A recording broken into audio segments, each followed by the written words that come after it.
Hi friends, मेरा नाम है शुभाशीष और आज मैं वर्डप्रेस की टार मेटा के बारे में बात करूंगा। तो टार मेटा बनाने से पहले हम लोग जान लेते हैं कि टार मेटा एक्चुअली क्या है। उससे पहले टार मेटा जानने से पहले आपको टार्म जानना भी जरूरी है। टार्म मतलब वो चीज़ है जो आपका वर्डप्रेस का जो टैक्सोनॉमीज है, टैक्सोनॉमीज में जो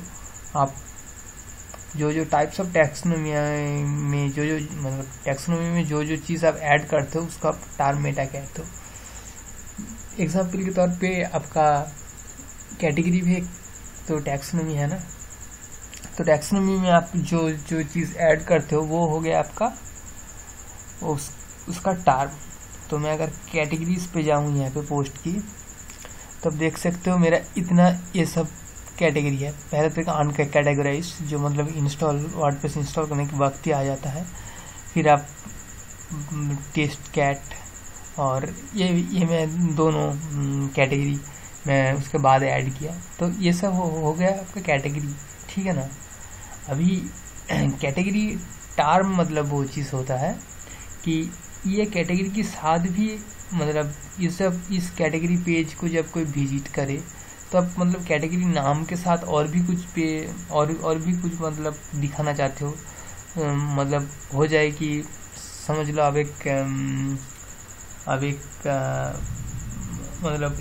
पोस्ट कर रहे हो जिसमें सब कुछ समझ लो कि आप फिल्म के बारे में पोस्ट कर रहे हो। तो जो पोस्ट कर रहे हो वो मतलब एक्शन फिल्म के बारे में होगा। तो आपका उस पोस्ट का आप कैटेगरी देते हो एक्शन फिल्म या फिर एक्शन जो भी अपना हो कैटेगरी देते हो। तो अभी यूज़र एक्सपीरियंस को बढ़ाने के लिए कि जब मतलब यूज़र उस टाइप का पोस्ट को विजिट करेगा, तो अब यूज़र एक्सपीरियंस बनाने के लिए आप उस कैटेगरी पेज में आप कुछ अपना इमेज भी दिखा सकते हो। जैसे आप यहाँ पे देखो, यहाँ पे मैं अपना फ्रंट पे विजिट कर रहा हूँ साइट का। तो ये तो मेरा पोस्ट है और ये सब मेरा कैटेगरी है, ठीक है ना। तो मान लो कोई अगर यूज़र चाहे कि अनकैटेगराइज्ड पोस्ट को विजिट करे, ठीक है ना, अनकैटेगराइज्ड कैटेगरी में जितना पोस्ट है वो विजिट करना चाहते हैं, तो उसका टाइम उसका आएगा थीम में जैसे किया हुआ है। तो उसका यहाँ पे जैसे कैटेगरी आर्काइव लिखा हुआ है और उसी कैटेगरी का टार्म लिखा हुआ है। तो ये सब ऑटोमेटिकली वर्डप्रेस में होता ही है। मतलब किसी भी टैक्सोनॉमी में ये चीज़ होता ही है कि नेम और डिस्क्रिप्शन ये दोनों चीज़ होता है। इसके अलावा भी अगर आपको कुछ ऐड करना पड़े, फॉर इंस्टेंस आपको कुछ मान लो कैटेगरी में इमेज ऐड करना पड़े, जैसे कि मैं यहाँ पे किया हूँ, हर एक कैटेगरी में इमेज किया हूँ, तो ये इसको मुझे as a term meta use करना होगा। तो आज हम लोग वही टार मेटा बनाएंगे और टार मेटा बनाएंगे, सेव करेंगे उसको, और फ्रंट एंड में कैसे दिखाते हैं टार मेटा को वो भी करेंगे। तो ये हो गई टार मेटा, ठीक है। अब तक आप लोग समझ गए ही होंगे कि टार मेटा एक्चुअली क्या चीज़ है। तो मैं ऐसे सिंपली टेक्स्ट फील्ड करके मैं दिखा सकता, मतलब पहले सोच रहा था कि एक टेक्स्ट फील्ड करके मैं दिखा दूं कि टार मेटा कैसे किया जाता है, कैसे सेव किया जाता है। लेकिन मैं फिर सोचा कि अब थोड़ा सा एडवांसेस मतलब सीख लो तो मतलब आप मतलब किसी भी चीज़ कर सकते हो। मतलब थोड़ा मैं चाहता हूँ कि थोड़ा एडवांस चीज़ आपको दिखाऊँ, जैसे इसमें इमेज अपलोडर कैसे यूज़ करोगे एज अ टार मेटा। तो मैं थोड़ा सा एडवांस दिखाने की इसमें कोशिश कर रहा हूँ, लेकिन इजी है। मतलब बहुत ही इजी है ये चीज़। थोड़ा एक बार समझ जाओगे तो आप कुछ भी कर सकते हो। तो ये हो गई तो इसका डिस्क्रिप्शन। लेकिन आप एक बार इसको अगर सीख जाओ ना, तो मान लो यहाँ पे आपको टेक्स्ट फील्ड ऐड करना है या फिर ड्रॉप डाउन ऐड करना है, रेडियो ऐड करना है, कुछ भी ऐड करना है, तो आप वो भी कर सकते हो। मैं यहाँ पे आपको एक इमेज अपलोडर यहाँ पे मैं आपको एक इमेज कैसा अपलोड करता हूँ वो दिखाऊंगा। ये थोड़ा एडवांस दिखा रहा हूँ आपको, लेकिन आप समझ जाओगे। तो ये है आज की प्रोजेक्ट का डिस्क्रिप्शन, ठीक है। तो यहाँ पे आप देख सकते हो, जैसे मैं इमेज पे ऐड करूँगा कोई मैं इमेज यहाँ पे मान लो अपलोड करता हूँ, ठीक है ना। ये मैं मैंने इमेज के फोल्डर में गया, मान लो कि मैंने ये इमेज अपलोड किया तो इसको मैं इंसर्ट इमेज करता हूँ, एक फ्लैग नाम देते हैं, इसका नाम देते हैं टॉम क्रूज का पीक लगता है ये, तो इसका नाम देते हैं टॉम। फिर मैंने कैटेगरी ऐड कर दिया, अब जब के देखो कैटेगरी ऐड हो गया, और इस कैटेगरी में मैं एक दो पोस्ट डाल देता हूँ। ये जो हेलो वर्ल्ड है इसको मैं एडिट करके ये टॉम कैटेगरी में डाल देता हूँ, ठीक है। इसको अपडेट कर देता हूँ, और ये न्यू पोस्ट 3 इसको भी मैं टॉम कैटेगरी के अंदर डाल देता हूँ, ठीक है ना। तो अपडेट, तो अगर मैं जाके अभी मैं अपना फ्रंट पेज विजिट करूँ तो ये तो मेरा पोस्ट है, तो ये इस पोस्ट में इतना सारा कैटेगरी है, ठीक है ना। तो अगर मैं इस टॉम कैटेगरी को विजिट करूं तो यहाँ पे टॉम क्रूज का फोटो आ रहा है ना, तो यही चीज़ है। और यहाँ पे आप बैकएंड में भी अगर जाके आप टॉम को अब अगर आप एडिट करोगे तो देखना यहाँ से आपको उसका पिक एडिट करने का, मतलब डिलीट करने का या फिर पिक रिप्लेस करने का भी आपको ऑप्शन मिल जाएगा, ठीक है ना। तो आज पूरा प्रोजेक्ट में यही चीज़ करेंगे। तो ये हो गया प्रोजेक्ट का डिस्क्रिप्शन, काफ़ी लंबा हो गया, लेकिन बिगिनर्स के लिए जो लोग अगर बिगिनर्स देखेंगे वो लोग भी समझ पाए, तो इसलिए मैं थोड़ा लंबा डिस्क्रिप्शन दिया, करीबन 7 मिनट का, लेकिन आप लोग को बस समझाने के लिए ठीक से। ओके, तो चलो अभी हम लोग बनाते हैं वो अपना टार मेटा। तो मैं इसलिए मैं अपना नया इंस्टॉलेशन में जाता हूँ, जहाँ पे मैंने नया वर्डप्रेस इंस्टॉल किया हुआ है, admin.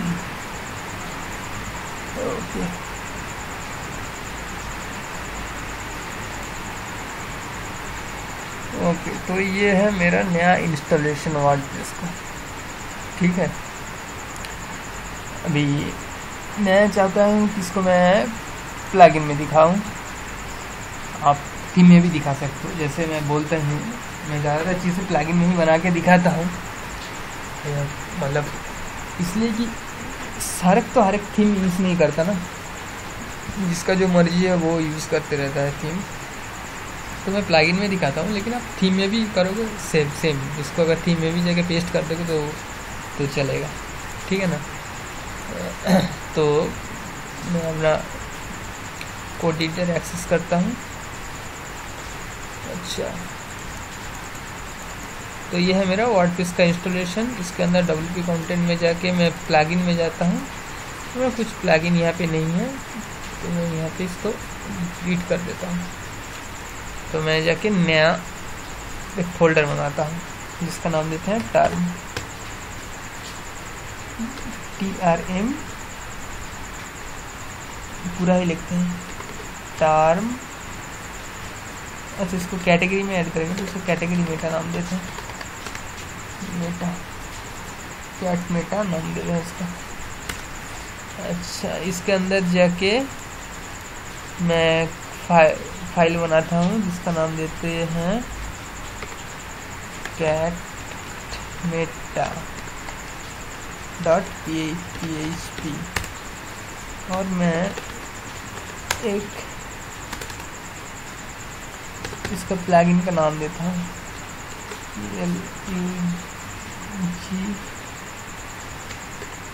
Plugin name cat meta. Okay, तो मैं जाऊंगा यहाँ पे बैकएंड में जाके प्लगइन्स के अंदर जाता हूँ। प्लगइन्स के अंदर जाके इसको एक्टिवेट भी कर देता हूँ। तो ये हो गई एक्टिवेट। अच्छा, इससे पहले एक बात आप मैं बताना भूल गया, ये टार मेटा इंट्रोड्यूस हुआ है वर्डप्रेस 4.4 वर्जन से। उससे आगे वाली वर्जन में आप ये टार मेटा यूज़ नहीं हुआ था। उससे आगे वाली वर्जन में टार मेटा काम नहीं करेगा। अगर आपको जानना है कि आपका वर्डप्रेस वर्जन क्या है, तो अगर डैशबोर्ड में जाइए, डैशबोर्ड में जाइए, जाके आप एट ए ग्लांस बोल के एक डैशबोर्ड विजेट है, वहाँ पे जाके आपको बता देगा कि आपका क्या क्या वर्जन है। जैसे मेरा है वर्डप्रेस 4.5.2 और मैं 2014 थीम यूज़ कर रहा हूँ। उसके बाद और भी एक तरीका है जो कि सबसे अच्छा ही तरीका है टार मेटा के लिए स्पेसिफिकली। तो आप अपना वर्डप्रेस मतलब आप जहाँ पे इंस्टॉल किया है वर्डप्रेस उसकी डेटाबेस में जाइए। मैं अपना डेटाबेस में जा रहा हूँ और यह है मेरा डेटाबेस। यहाँ पे जाकर टेबल पे जितना सा टेबल है एक बार नज़र डालिए तो वहाँ पे आपको मिल जाएगा WP कमेंट मेटा। ये है, यहाँ पे देखना टार मेटा बोल के एक है टेबल है जो कि अभी तक खाली है। इस इंस्टॉलेशन में अभी तक कुछ टार मेटा बनाया नहीं है, तो जी वही बनाएंगे। तो आप अपना काम शुरू करने से पहले आप देख लीजिए कि आपका वर्डप्रेस का वर्जन क्या है। और जो देखने का मैंने दो जो तरीका बताया, आप अपना वही डैशबोर्ड विडजेट में एट ए ग्लांस में जाके देख सकते हो जो कि यह है। और उससे भी बेस्ट वो है अपना वर्डप्रेस इंस्टॉलेशन का मतलब जहाँ पे इंस्टॉलेशन हुआ है तो उसका डेटाबेस में जाइए। अब ये टेबल रहना जरूरी है। और ये जो टार मेटा है ये 4.4 वर्जन से आया है। उसके बाद उससे पहले ये टार मेटा टेबल नहीं था, ठीक है ना। तो यही है, तो ये चीज़ आपको माइंड में रखना होगा, ठीक है। तो मैं टार मेटा यूज़ करने के लिए टार मेटा एक तरह का जो आपका जो मेटा बॉक्स होता है ना, वैसे ही पहले समझ के चलो। मान लो कि आप मेटा बॉक्स ही बना रहे हो, तो जैसा मेटा बॉक्स बनाते थे तो मेटा बॉक्स में आपको बनाने के लिए आपको लिखना पड़ता था, फंक्शन लिखना पड़ता था।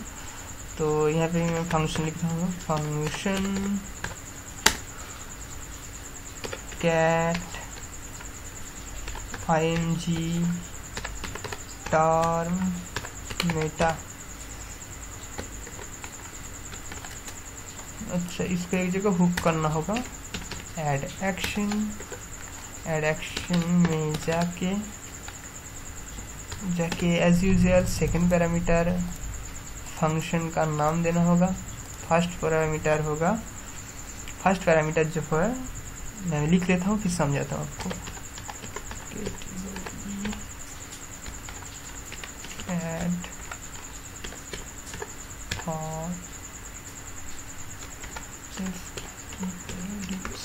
अच्छा, ये जो मैंने यहाँ पे जो हुक लिखा है इसको वर्डप्रेस में डायनेमिक हुक बोलते हैं, ठीक है। डायनेमिक हुक मतलब ये हुक चेंज होते रहता है हर एक जगह, ठीक है ना। यहाँ पे आपको मेरा हुक ये हो रहा है, दूसरी जगह कोई दूसरा होगा। तो ये कैटेगरी ऐड फॉर्म फील्ड का मतलब है जब भी आप टार मेटा की यूज़ करोगे तो आपका जो टैक्सोनॉमी है जिसके ऊपर आप टार मेटा अप्लाई कर रहे हैं, जैसे कि मेरा यहाँ टैक्सोनॉमी है कैटेगरी, तो मैं कैटेगरी के ऊपर यूज़ कर रहा हूँ ना। तो मेरा यहाँ पे जाओगे तो आपको दिखाओगे taxonomy is equal to category. तो यहाँ पे फर्स्ट जो चीज़ होगा यहाँ पे आपको कैटेगरी देना होगा, ठीक है। कैटेगरी या फिर आपका जो भी टैक्सोनॉमी है टैक्सोनॉमी का नाम यहाँ पे देना होगा। उसके बाद अंडरस्कोर देके ऐड फॉर्म फील्ड्स लिखना होगा, ठीक है। तो ये हो गया, ऐसे जाके इसको हुक करा था। और इसको टेक्निकल भाषा में इसको बोलते हैं डायनेमिक हुक, ओके। अच्छा, तो मैं यहाँ पे PHP बंद कर दिया और खोल भी दिया क्योंकि मैं यहाँ पे HTML लिखना चाहता हूँ, ताकि मैं यहाँ पे जो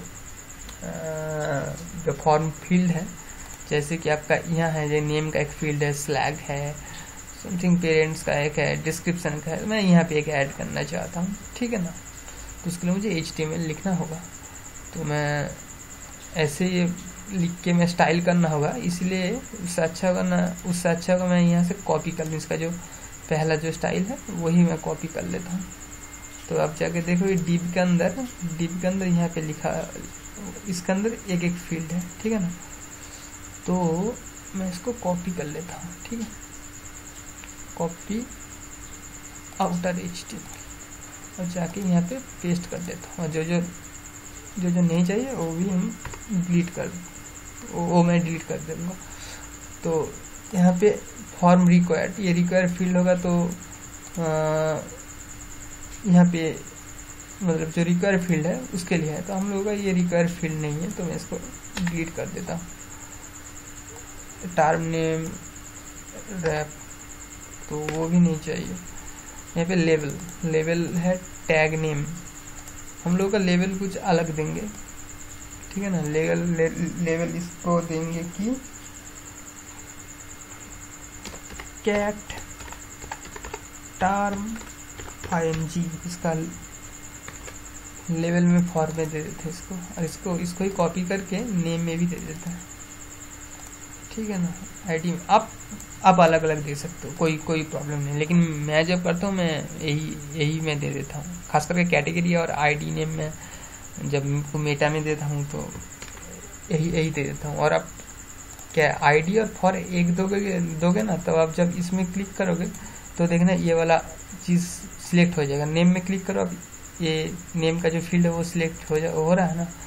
फॉर्म में और आईडी में अगर आप सेम चीज़ दोगे तो वो भी सिलेक्ट हो जाएगा। और नेम आप दूसरा दे सकते हो, ऐसे कोई बात नहीं, लेकिन मैं यहाँ पे ऐसे ही दे देता हूँ, आप चाहे तो दूसरा दे दो, कोई प्रॉब्लम नहीं है, ठीक है ना। तो ये हो गया इनपुट फील्ड है, ये हो गया टेक्स्ट टाइप इक्वल टू, अभी तक टेक्स्ट रखते हैं, बाद में इस फील्ड को हम लोग छुपा देंगे, ठीक है ना। आप देखते जाओ क्या हो रहा है, आप बाद में समझ जाओगे। अच्छा ये साइज हो गया जो भी। अच्छा आर्या रिकॉर्ड, आर्या का मतलब पता है? आर्या का मतलब जो फुल तो भूल गया हूँ। आर्या डिवाइसेस वो सब होता है कि वो जो रीजनेबल जो डिवाइस होता है, जैसे कि आईफोन हो गई, एंड्रॉयड, ये जो सब डिवाइसेस होता है उन लोगों को सब आर्या डिवाइसेस बोलते हैं। तो array record is equal to 2। और यहाँ पे आप अपने फील्ड का डिस्क्रिप्शन दे सकते हो। मैं डिस्क्रिप्शन चलो दे ही देता हूँ, डिस्क्रिप्शन देता हूँ ऐड कैटेगरी इमेज, ठीक है ना, सॉरी इमेज कंटेंट, हाँ ओके। तो ये हो गया हम लोग का फील्ड जो है ऐड हो गया। अगर अभी मैं जाके